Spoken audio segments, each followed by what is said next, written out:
تحياتي والسلام عليكم. معكم رياض العبادي نور الله كالعادة. إلى كل إخواني وأخواتي من الشعب التونسي الطيب الغيور، عندي معلومات راه كثيرة ياسر. تعرفنا معنا احنا عندنا مصداقية كبيرة، ما نعملش حتى مصلحة. احنا نحبوا نوروا الرأي العام للشعب التونسي. نعاودوا نقولوها رانا معنا حتى مصلحة، لا حزبية لا إيديولوجية لا حشية. احنا ولانا الوطن، ولانا العالم وتونس. نعاودوا ديما نقولوها الكلمة دي. هذا هو باش نبداو الشريط نتاعنا. احنا ولانا لتونس والعالم. به المعلومات اللي جاتني هذه الاختيار ياسر على كونه المعلومات هذه الموثوقة بوجود مخطط من رشيد عمار ورموز المؤسسة العسكرية وأزلام التجمع والمخابرات الجزائرية لتمهيد لافتكاك الحكم والسعي لإفشال الحكومة والنهضة، حتى لو وفرت التنمية والتشغيل وتعمل كل شيء الحكومة. هم مش سقطوا، يحبوا سقطوا، وهم على خاطر مش قابلين بحكم إسلامي في تونس. شبيك حكم فينا 60 سنة، حكم معنا حكم معنا حداثي، حكم معنا استبدادي ديكتاتوري. هل بالسهل بعد 60 سنة بسيبكم من الحكم؟ لكن علاش قاعدين يحضروكم في الانقلابات؟ وعملوا قداش من انقلاب، ومش واحد من اثنين، 10 انقلابات، واخر انقلاب ما نجحش فيهم تاع شكري بالعيد. مسرحية معناها اختيار شكري بالعيد، وتعرفوا توا معناها قاعدين يعملوا فزاعات نتاع الارهاب.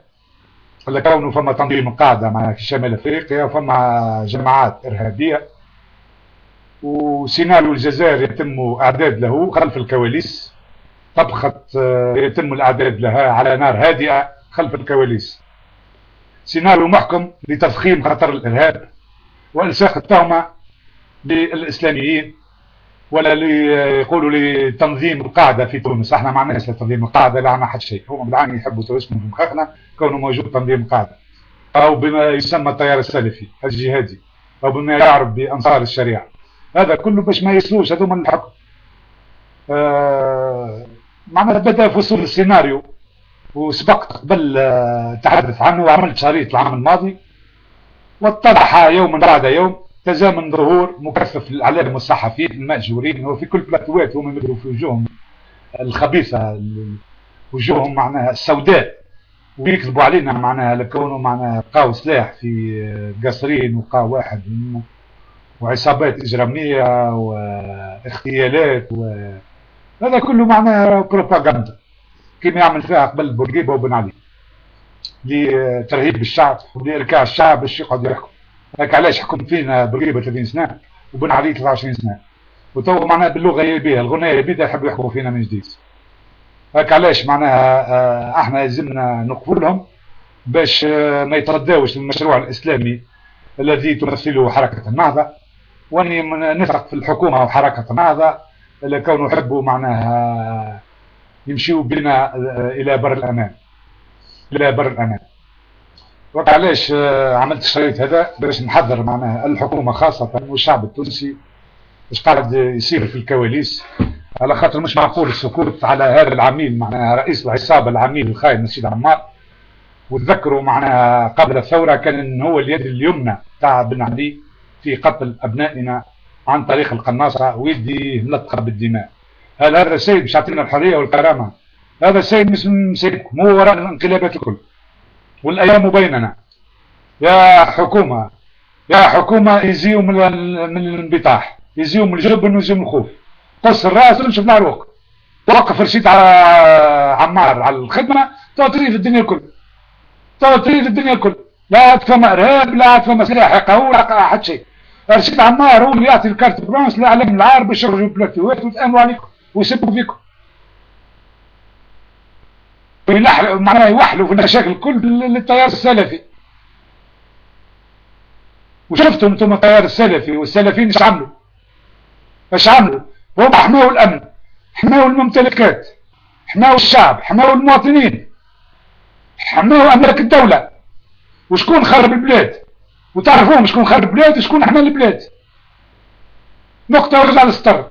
ولهذا يا حكومة، اول حاجة اقصاء رشيد عمار اللي هو متواطئ في مسرحية جريمة شكري بالعيد اللي ما ماتش ما اختلش. هاك علاش قدم استقالته وزير الدفاع عبد الكريم الزبيدي، على خاطر المخطط نتاعو ما نجحش. ومخطط جنرالة الجزائر والمخابرات الجزائرية ما نجحش.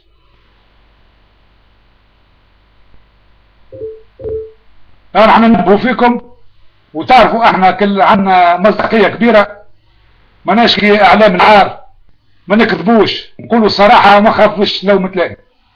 وللتذكير ما طلب الثورية المحاسبة والإصلاح وإقصاء التجمع.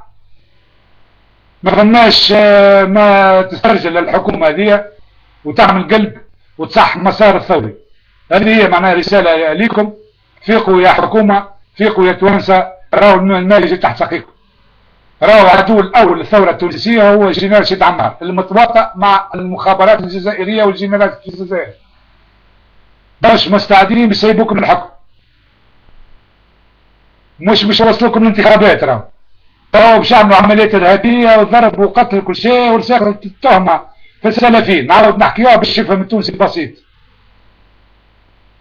يجيبوكم في عصابات معناها من الجزائر، من السجون الجزائريه، ويسلحوهم وينجموا يقتلوا حتى الحرس على الحدود نتاعكم، ويحلاوها في السلفيين ويحلاوها في العصابات الاجراميه اللي يمتحموها. وتعرفوا صار معناها في الجزائر في التسعينات كي ربحت معناها حركه الفيس، ربحت في الحكم، فهمت عملوا بالضبط كيفاش معناها المخابرات الجزائريه فهمت تلثم وتعمل الحين مصطنعه وكل شيء، وتقتل تهبط القراب في الجزائر وتقتل في العباد، وقداش قتلت عباد. وهذا انا انبه من المخطط هذا الدنيء اللي طاح فيه رشيد عمار، ولا دخلنا السم تاع المخابرات الجزائريه. حاشا الشعب الجزائري، انا احترم الشعب الجزائري، ونقول للجزائريين هاي الثوره جاتهم العملاء هذه، وهذا النظام الجزائري ما عنده نيوز باش يتيح لا محاله له هذا النظام القمعي. وقد تربي معنى الانتصار للشعوب العربيه وخاصه الشعب التونسي المجيد. وحدثكم رياض بن محمد العبادي من هولندا، العاشا في تونس من خانها، والسلام عليكم ورحمه الله وبركاته.